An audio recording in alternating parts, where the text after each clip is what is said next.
Yo, what's up guys? What are we doing today, man? I'm talking about Jalen Green, and as recent, he's been finally figuring it out after starting off the season just extremely shaky, and there were some doubts about Jalen Green's game, but he's been picking it up as of recent after the All-Star break, and he's finally figuring it out, okay? But other than that, let's get straight into the video, okay? So as we know, Jalen Green was selected with the number 2 overall pick in the 2021 NBA draft last year, okay?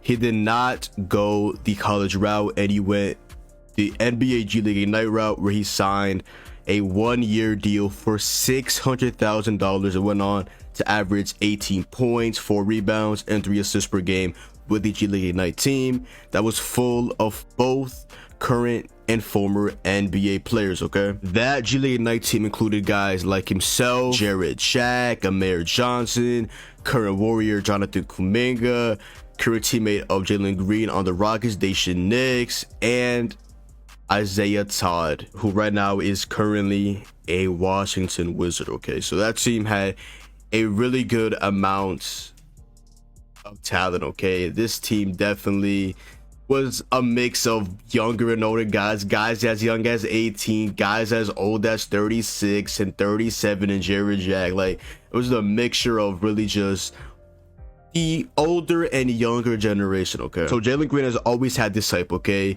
He was named, according to ESPN, in terms of recruiting, a 5-star recruit, and was named the best prospect in the 2020 recruiting class. So Jalen Green literally could have went to any college and they probably would have given him a scholarship. It was ranked 2nd by Rivals, 2nd by 247 Sports, and number 1 by ESPN, okay? But he went the unconventional route. He went the G League route, stacked his bread, played well against former and current NBA players, okay? But then there was his struggles early on for the Houston Rockets, because he had all this hype, he had all this, he had all that. He's always been hyped since high school, okay? But then there were guys that literally just came onto the scene way harder and just continuously have just been outplaying Jalen Green. That is guys like Cade Cunningham, who started off the season just god awful, and now he's really been picking it up, especially after that first like week and a half of him getting onto the NBA scene. Evan Mobley, one of the leaders right now, Rookie of the Year. Scotty Barnes, again, one of the leaders right now, Rookie of the Year. This is an amazing draft class. I did not expect the draft class to look this good this early. Like, guys like Cade, guys like Mobley, Barnes, Suggs even has his flashes. Josh Giddey, literally sweeping the Rookie of the Month for the Western Conference every single month since he's been in the NBA. Kuminga getting minutes now. Franz Wagner having a really good year for rookie. Guys like Moses Moody now getting minutes. Corey Kispert now starting for the Wizards. Chris Duarte literally playing some really good basketball for his injury as of recent. Trey Mann's been on a pretty good tear as of recent. Isaiah Jackson now starting for the Pacers. Cam Thomas having his break for the Nets. Bones Holland having a really good season off the bench for the Denver Nuggets. Like, this draft class is honestly pretty tough. Jeremiah Robinson Earl, like Herbert Jones, stud defender. Ayo Dosunmu for the Bulls having a really good season.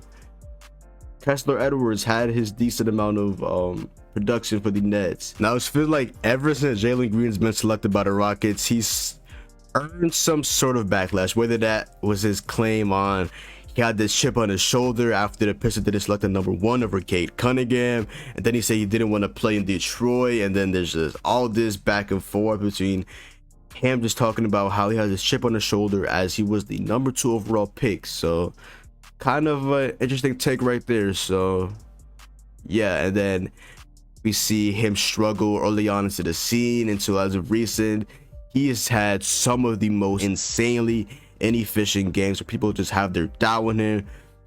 Some people already gave up on Jalen Green and did this and did that. Like, this guy is literally 20 years old.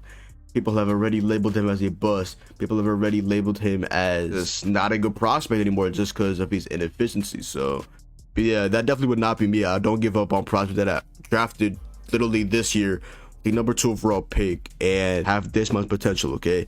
This is a guy that I always compared to Jordan Clarkson ever since I saw him debut with the Houston Rockets, okay?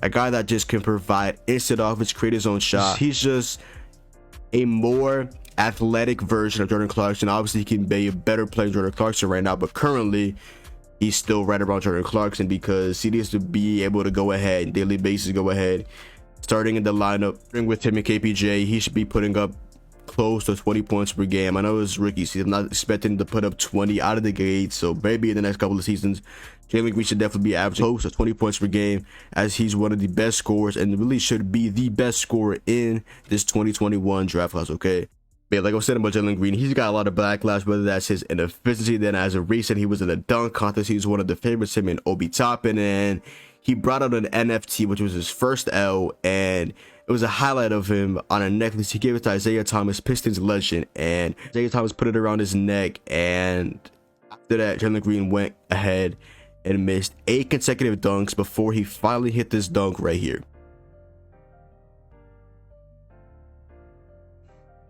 Like, yeah, this was a cool dunk and all, but you missed this dunk 8 consecutive times. Okay, if you miss a dunk 2 to 3 times, that should be just the score being down, but you miss a dunk 8 consecutive times. You went 1 for 9 on dunks in the dunk contest.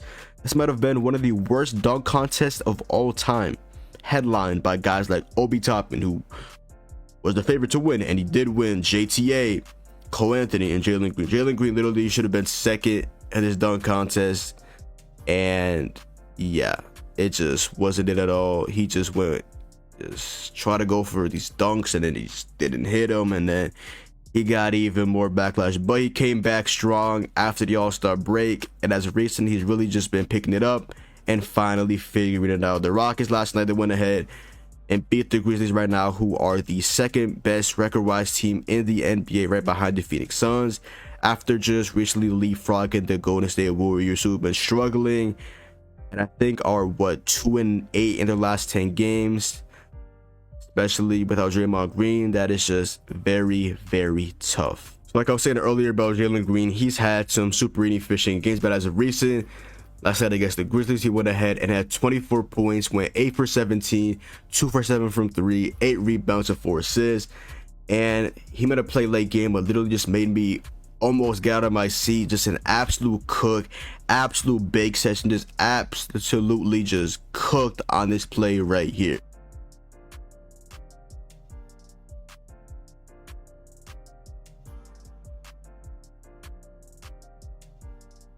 Like, this play right here was just disgusting. The bag of Jalen Green, if he can do that, if he can score like 20 points per game, because we know he can create his own shot. He's athletic. He just has to get used to actually the NBA. I know he's taken this long to get used to the NBA, but hey, this might be the kind of point where he actually turning things around for the better, which finally he's actually doing, because he's been so inefficient this year. Okay, game before that, Jalen Green against the Nuggets, he had 18 points, 7 for 14, 2 for 6 from 3, 5 rebounds, 7 assists, 1 steal. He's actually also dishing out the ball as well. I mean, he is a guard, so you would hope that he would actually be willing to play make, which he has been as of recent. Game before that against the Jazz, 27 points, 11 for 16, 4 for 9 from 3, 2 rebounds, 4 assists, 1 steal. And game before that, 20 points, 9 for 21, 1 for 6 from 3, 4 rebounds, 1 assist, 2 steals, and 1 block. Okay, he's literally just putting his heart out on the court, and thankfully he's actually turning it around, because it was looking very bad for Jalen Green not too long ago at all. They did have a good game in the Rising Stars game, but obviously there was no defense there, so can't really give him too much props for that, even though it was a good performance out of Jalen Green. He did miss the game-winning shot. I believe he got blocked, so he got even more backlash for that in a Rising Stars game. So yeah, that was tough scenes for him. Since the All-Star break, Jalen Green has been on an absolute tear.